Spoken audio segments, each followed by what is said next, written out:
This morning at DIA, more than $1 billion is being put towards finishing renovations to a project that was supposed to be done by now. Denver City Council approved the money last night. The airport says it needs the extra money and extra time to get everything done. The first phase of the project wrapped up in October, over budget and 2 years late after firing the first contractor.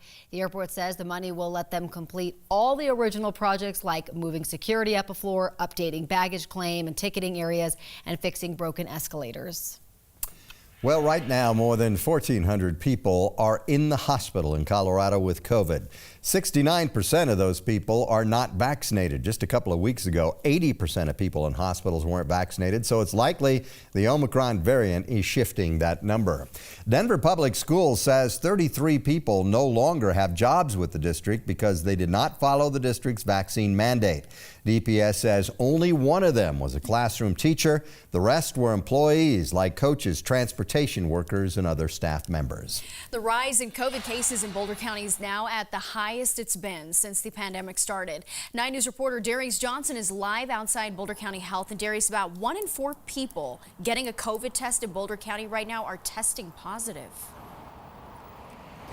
Yeah, Natasha, very concerning numbers here this morning, and that's causing some of these health officials here in Boulder County to sound the alarm and roll out a few new precautions and safety measurements for those who live here. Right now, cases in Boulder County are the highest since the start of the pandemic. That's nearly 2 years ago. Nearly 1 in every 4 people are testing positive, especially in the ages of 23 to 34, where cases have increased by at least 82%.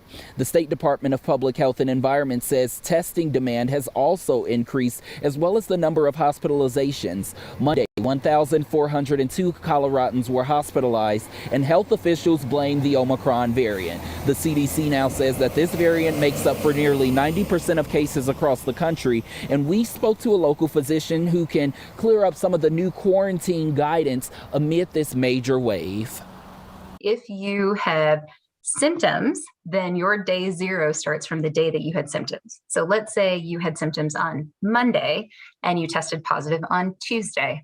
Your day 0 is Monday when your symptoms started. Now, if you are asymptomatic, didn't even have any symptoms at all, and you tested positive, then your day 0 is the day that you took your test.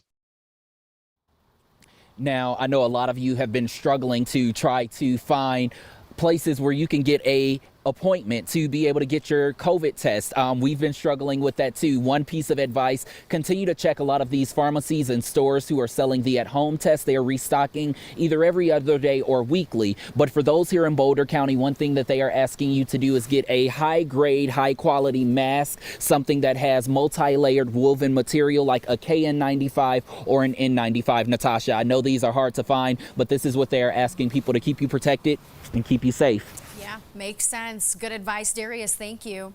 The health department, the state health department, says it's fixed a problem that underreported COVID-19 cases for at least 5 days. Numbers are updated as the state averages about 11,000 new cases every day. The state says hospitalization, positivity, and death numbers were never impacted. Starting Saturday, private health insurers will be required to cover up to 8 at-home tests a month. It's part of the U.S. Health and Human Services plan to make at-home tests more accessible. You'll be able to submit receipts for the tests. They're also setting up a website where you can order a test.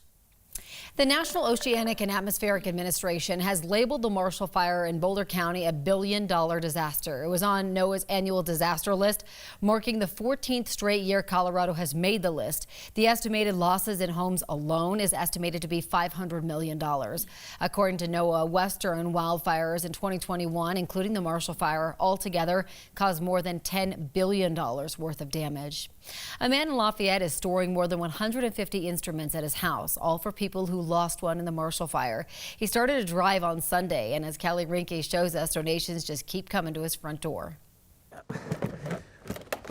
Trombones, trumpets, tubas, flutes, clarinets, guitars. Music evokes emotion, like joy. Oh, I know. I don't know what the euphoniums are. The kind of reaction Travis Albright gets from seeing his packed garage right now. 2 keyboards up top and piano. I got keyboards the whole way down to the bottom underneath it too. He doesn't really play instruments, but he has a lot of joy to share. And when I looked out my door at 10 when the drive was starting, there were probably at least 20 to 30 people lined up down my street, like with their instruments in hand. Since Sunday, neighbors have dropped off more than 150 instruments at his house for people who lost everything in the Marshall Fire. I was seeing all these people on TV that lost everything, and I was like, well, this is such like a musical area. I bet you out of these 1,000 homes, there's a good handful that lost instruments. Albright's nonprofit over the years has donated instruments to schools that don't have the budget for them. She has another trumpet now that meets her needs better, but this was her first.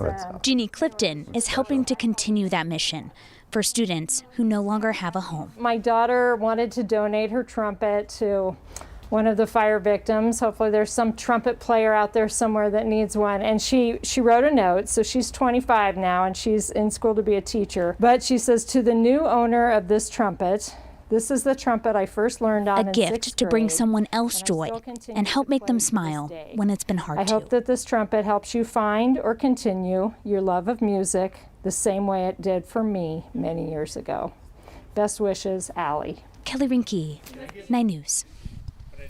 Pretty amazing. Future Arts Foundation is also accepting cash to help buy brand new instruments for kids. They hope to distribute the instruments to fire victims within the next few weeks.